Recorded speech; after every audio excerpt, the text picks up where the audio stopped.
This world is all about branding and marketing. The #1 branders in the universe is the United States. They made United States seem like it's the best place in the world to be. It's the land of the free, home of the brave. I go there to find and chase my dreams. We have to be able to tell our own stories. Directors, filmmakers, entertainers, it's going to be clearly, and the press, it's going to be your job to redefine how people think about Africa.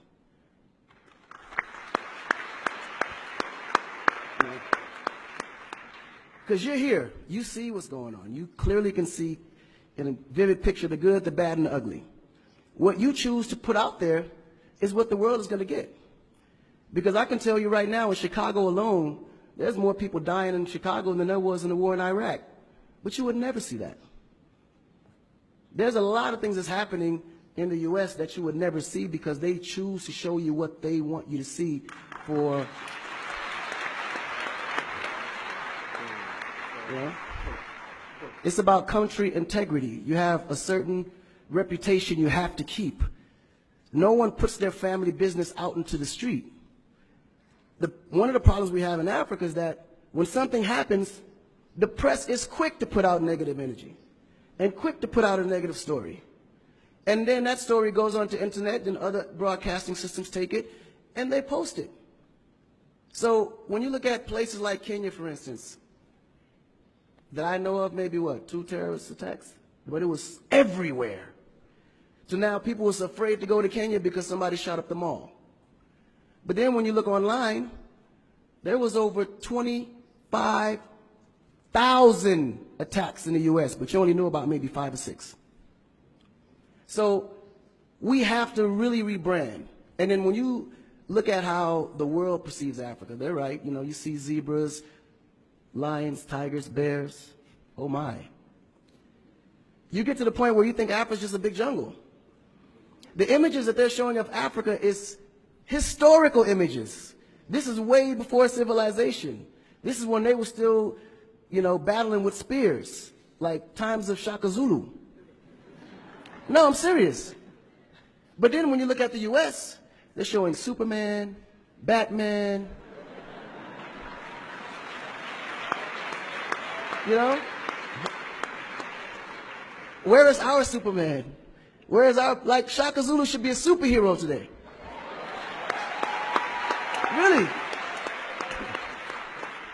So we have to tell our own stories. I mean, even Jesus is white. And you believe it. But it's okay because how you were framed, if you taught something from the day you were born, and your mother taught you that, your father taught you that, it's real. You never look at your mom and your dad as liars. But their mother and father taught them the same thing because that's the kind of history that's put out for them to believe. Our history books in the U.S. is all white American history, culture that's been borrowed from other nations. But Africa have to teach the same history of our ancestors, the great things that they have accomplished. You know? And it's going to be the jobs of directors like yourself, filmmakers like yourself, to narrate that story. How do we want to be perceived? How do we want that story to be narrated to the rest of the world? This younger generation, we kind of figured it out.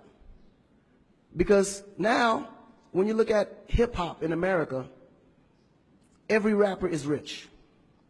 Gold chains, Bentleys, nice girls by the pool with bathing suits in this big mansion.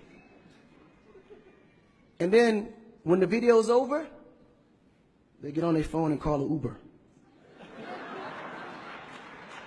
They don't even come in the Bentley that you just saw in the TV.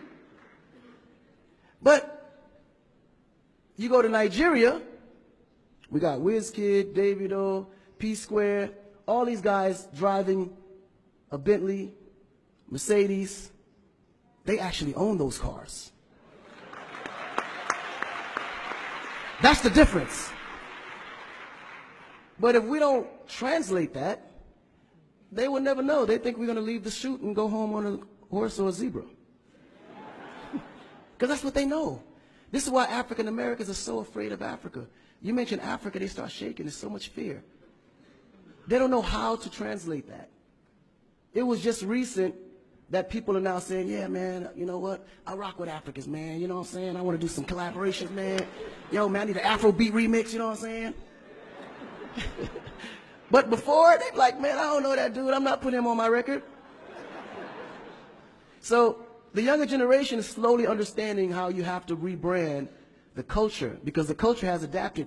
They've actually took everything that we've created and made it look better. They made a superstar look like a superstar. When I look on TV and I see our biggest entertainers, they don't look like stars. That's why you can't really respect the entertainer. If a politician saw a singer, he'd just be like, oh, he's just a local singer.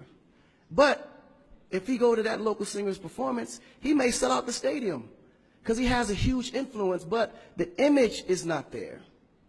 So we have to take the image as a huge accountability for ourselves and realize that Africa really does have a reputation. But if we allow our stories to be told, our stories will be told according to their agenda on what they need to be able to benefit from Africa. So we have to tell our story so we can be able to understand how we can utilize that story to benefit for our agenda. You know? So in closing, this job is for the entertainers, the filmmakers, the reporters, and anyone that creates content. We have to rebrand. And we have to rebrand it in the way that we see it and tell the story to where they can understand it, feel comfortable, and want to come here and invest.